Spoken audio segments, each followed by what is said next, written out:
Olá, ouvinte, tudo bem? Chega mais que nós estamos na 4ª temporada do podcast Caçador de Mim.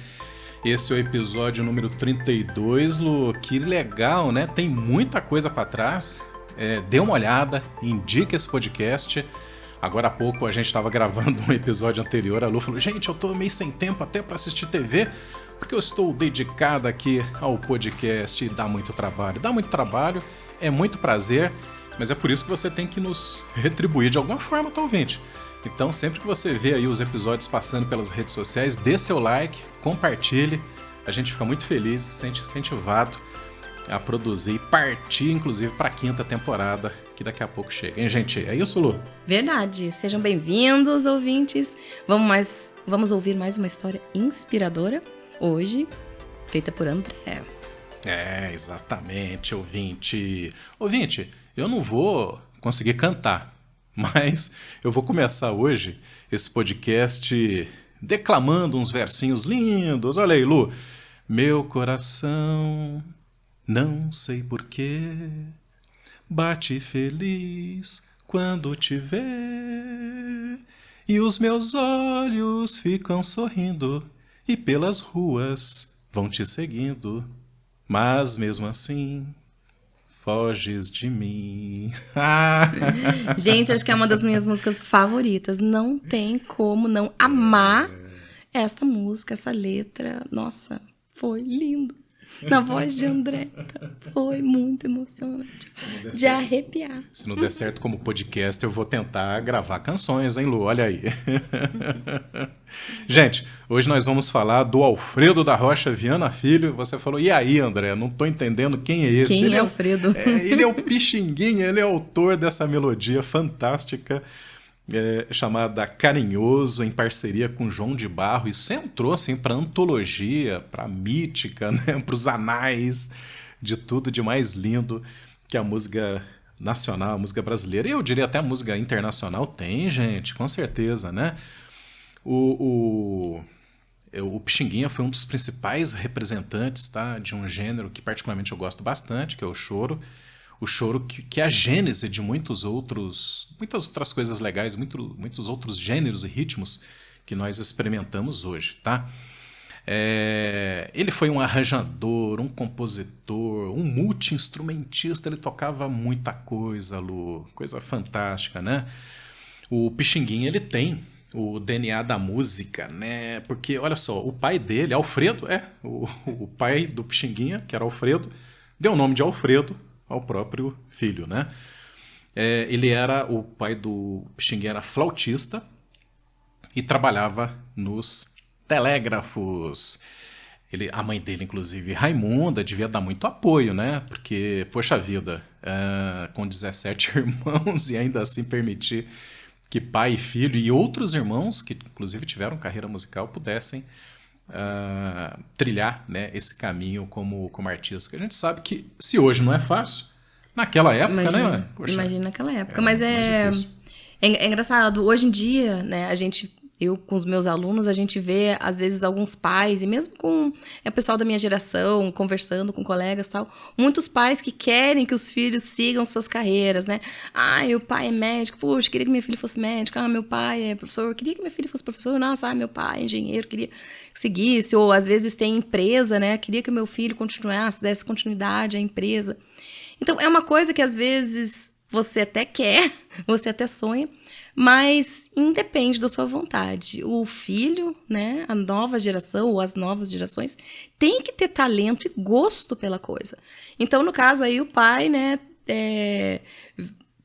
não sei se ele deve ter sido inspiração também para o filho, mas o filho se apaixonou pela carreira do pai. No episódio anterior, a gente viu também, foi sobre Fernanda Montenegro, quem não assistiu ainda. Também, os filhos dela também seguiram, né, pelas artes cênicas também, né? Então, às vezes, a carreira dos pais pode tocar os filhos, e eles podem ter o talento e a aptidão para seguir, e às vezes não, gente, nada de ficar frustrado por causa disso, né? Mas no caso aqui, nossa, foi incrível. Essa inspiração veio, né, com o pai e foi notável, né? Acho que superou, né, o pai. Com certeza, né?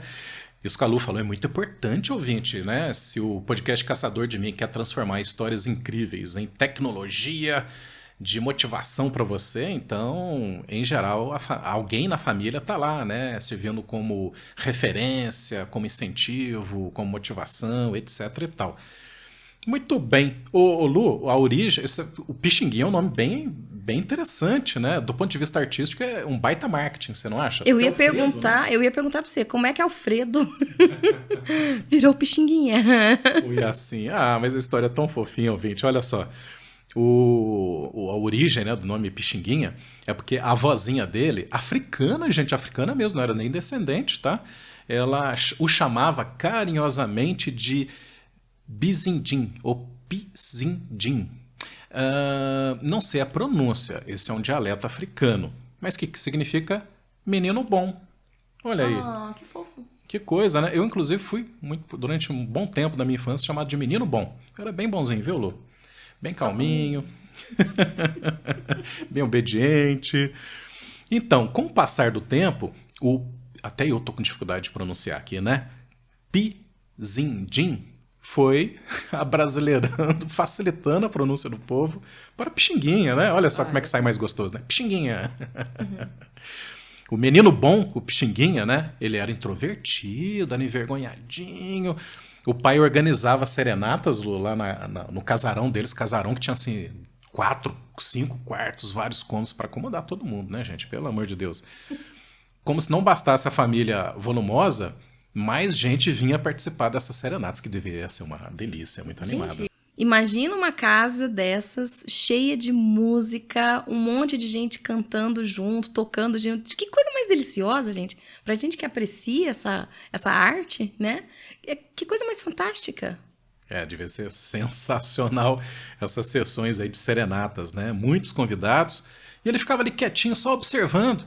Mas era uma observação ativa, creio eu, porque ele estava aprendendo bastante, ele estava se encantando com o mundo das músicas, gente. O pai era flautista. Então foi ele mesmo, o pai, que ensinou aí os primeiros passos ao Pixinguinha, quando ele tinha só lá 8 aninhos. E aos 12 anos, o Pixinguinha completa os seus conhecimentos fundamentais da teoria musical. Ele estudou teoria musical, tal, não de forma, digamos, dentro de um aparato formal, mas ajudado por muita gente no entorno da família, dos amigos, que ele foi conhecendo aí ao longo da vida. Além da flauta, o Pixinguinha tocava instrumentos de corda, cavaquinho, bandolim, né? Imagina você encontrar o Pixinguinha, você fala, dá uma palhinha aí, né? Qualquer instrumento servia para ele. Muito legal. Com apenas 14 aninhos, o Pixinguinha faz a primeira composição, que é um chorinho lata de leite. Olha aí, né? E o pai, empolgado, vê que a coisa realmente é bacana, tem talento ali, faz o quê?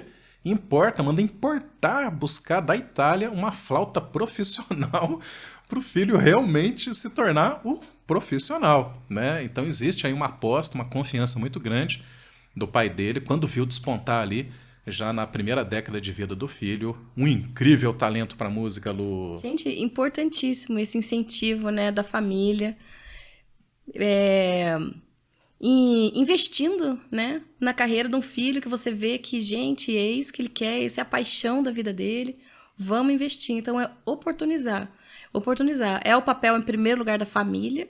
E se você não consegue isso na família, teria que ser na escola, né? Deveria oportunizar. E se não pela escola, nem pela família, com certeza vai encontrar um parente ou um amigo que vai realmente te incentivar, te motivar ali a perseguir a sua vocação. A família era muito grande, inclusive a probabilidade de ter outros músicos era também igualmente grande, né?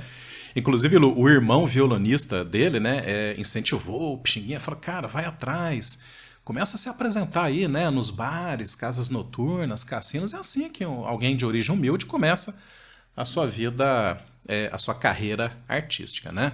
E aí, tocando em bares, cassinos, casas noturnas, o Pixinguinha vai ficando famosinho, o pessoal vai gostando do som que ele tira ali dos instrumentos, né? Até o ponto em que ele, com 18 anos, se firma como músico profissional, ele faz a primeira gravação dele com um grupo na época chamado Choro Carioca. Olha aí, com 18 aninhos Gente, já que se torna precoce. profissional, né? Nossa. Muito interessante. E olha que coisa charmosa, Lu. Em 1918, pediram ao Pixinguinha, né, para formar um grupo musical que tocaria onde? Eu tô fazendo esse suspense, ouvinte, porque ela adora esse tipo de coisa, né?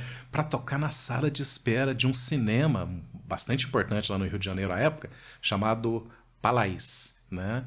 Então, que charme devia ser ir ao cinema naquela época. Você ficava ali aguardando a sessão iniciar numa antessala onde Pixinguinha e banda ficava tocando músicas deliciosas. Nossa. Gente, eu queria ter vindo nessa época, eu acho, sabia? Falei, ouvinte. Ai, ai. Então, o grupo tocou tão bem, as pessoas ficaram assim tão fascinadas, né? Que ele constitui, ou seja, dá realmente forma e estrutura a esse grupo. São os 8 batutas, né? Assim denominados.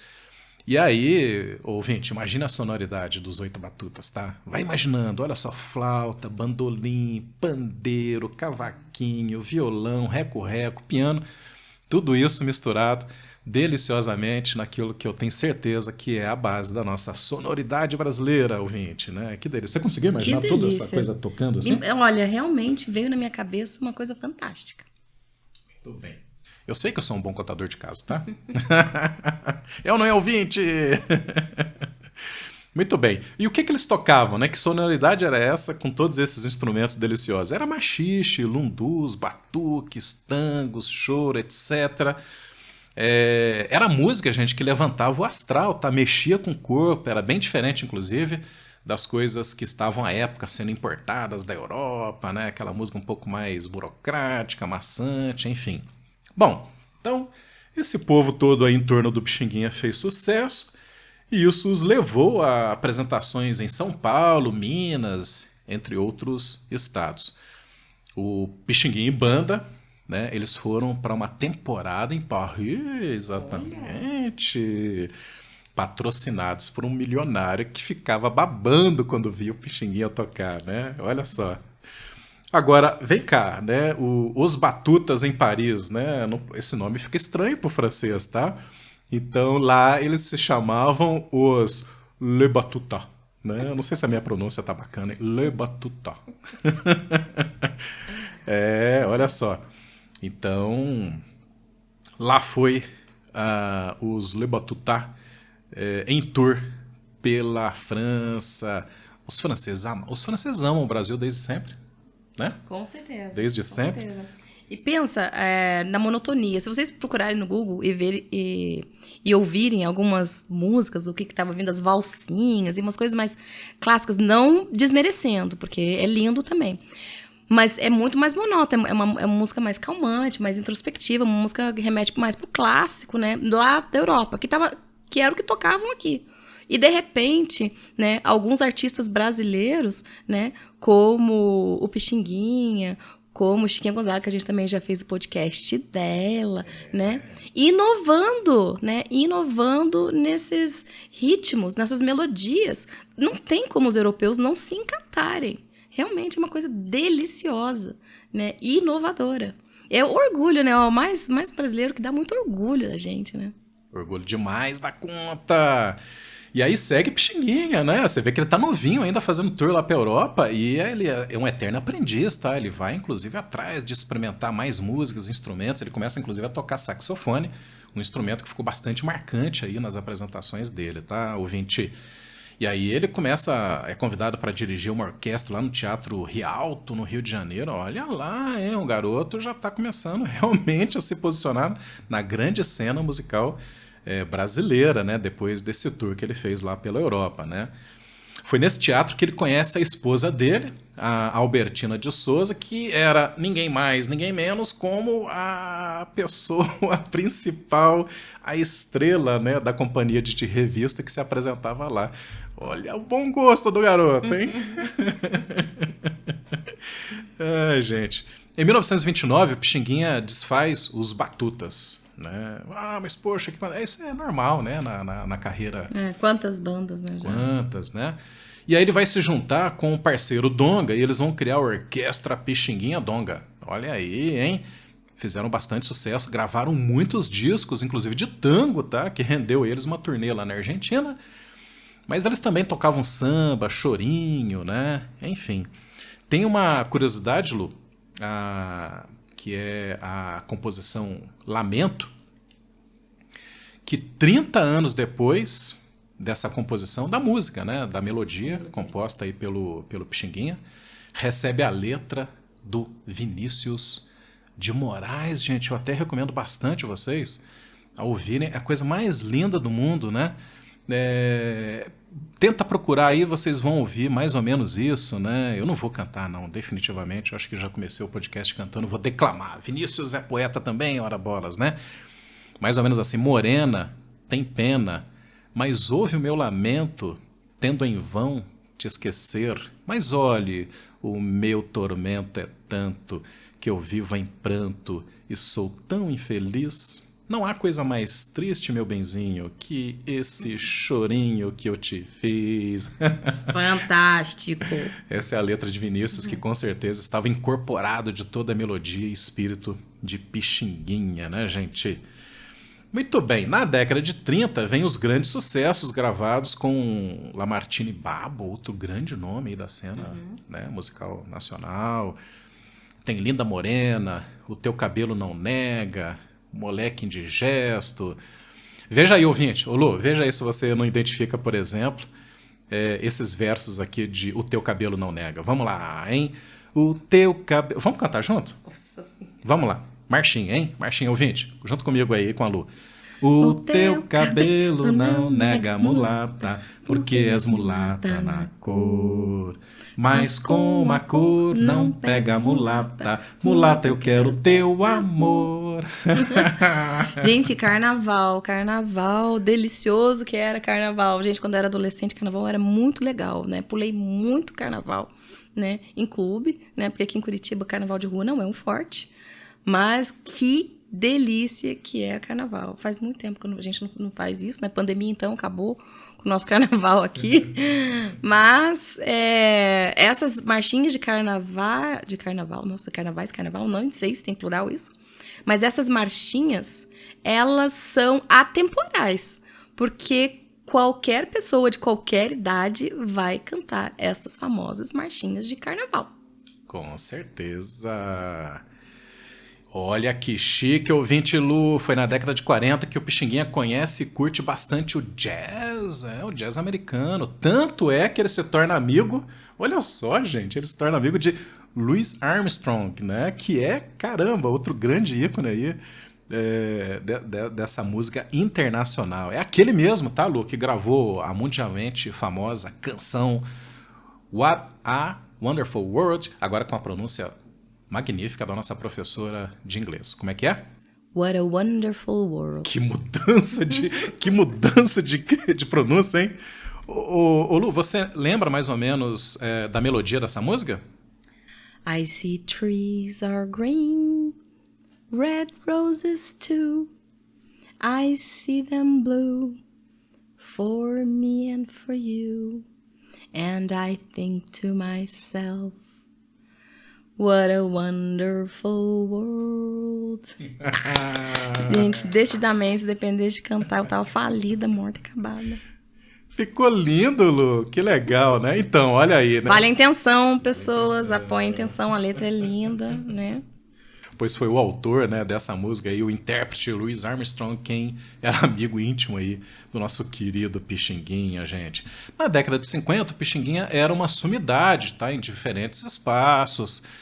Ele foi nomeado pelo prefeito do Rio de Janeiro para lecionar, ensinar música, né, lá numa escola, Vicente Licínio, né? Então, quem não quer ter o Pixinguinha como professor, hein? Poxa vida. Privilégio, né?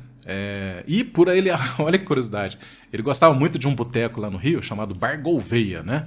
Ele ia tanto, gente, que daí o proprietário, e ele já era assim, o Pixinguinha, né? Que o proprietário falou, olha, o negócio é o seguinte, aquela cadeira que ele sempre senta, nós vamos colocar um nome ali, Pixinguinha, ninguém vai sentar. É reservado a ele. Que honraria, né? Oxe, gente, que beleza. Tem um boteco com a tua cadeira. Ai. Em 1964, o Pixinguinha teve um infarte. Ele é internado, gente, fica lá cerca de um mês e ele sai do hospital debaixo dos braços com 20 novas composições. Uau. Internado.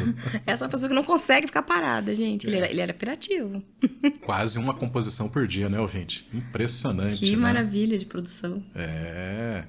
Inclusive, ele tem uma frase desse período, faz mesmo a gente refletir sobre a nossa finitude, né? Sobre a nossa morte. Ele diz assim, ouvinte, abre aspas: hoje só quero saber de sossego e de viver em paz com todo mundo. Tenho medo que a morte me apanhe de surpresa. Né? Ou seja, essa paz com as pessoas, esse sossego consigo mesmo era um dos valores mais preciosos que ele entendia para as pessoas, né? E deve estar no nosso dia a dia, né? A gente tem que ter essa consciência de que se a gente morre amanhã, que hoje a gente tenha estado em paz com tudo e com todos, né? Que a gente esteja tranquilo. Exato. Muito bem. Mais de 40 anos casados com a dona Albertina. Mas, Lu, eles não tiveram filhos, né? Olha aí. Né? Mas ele adotou e colocou o nome de Alfredo. Então ficou assim, né? O menino Alfredo, filho do Pixinguinha, herdou o nome do pai, que herdou o nome do avô, né? Ficou tudo muito bonito. E inclusive o Alfredo, né, o filho do Pixinguinha, já demonstrava lá talentos musicais também. A coisa é genética, genético gente. Mesmo, hein? Em 17 de fevereiro de 1973, Lu, que triste, o Pixinguinha morre, tá? Lá no Rio de Janeiro. Era carnaval, chovia muito. E a banda Ipanema, com a qual ele mantinha fortes ligações, estava tocando quando alguém veio trazer a notícia triste da morte do Pixinguinha. E os integrantes decidem não interromper a música, deixar tocar, enaltecendo possivelmente, melhor celebrando possivelmente, esse incrível artista e músico brasileiro, Pixinguinha. E seguem o carnaval tocando a felicidade. Que era o que ele gostaria, né? Imagina se ele ia querer que alguém parasse de tocar pelo seu falecimento. Não, pelo contrário, gente. Fui, mas por favor, não pare o carnaval, né? Não pare de tocar, não pare a música. Fantástico, linda história, linda. Que bom que você gostou. Eu já era fã do Pixinguinha, de suas músicas, agora tô mega fã. Você gostou, ouvinte? Se gostou, curte as nossas postagens, assine aí, né, o nosso canal podcast no Spotify, no Deezer, enfim, né, Google Podcast, Apple Podcast. No YouTube é muito importante que você curta, né, que você também se inscreva. Toda semana tem episódios novos de pessoas incríveis, inspiradoras. Esse foi o episódio 32 do Pixinguinha. Em té, gente!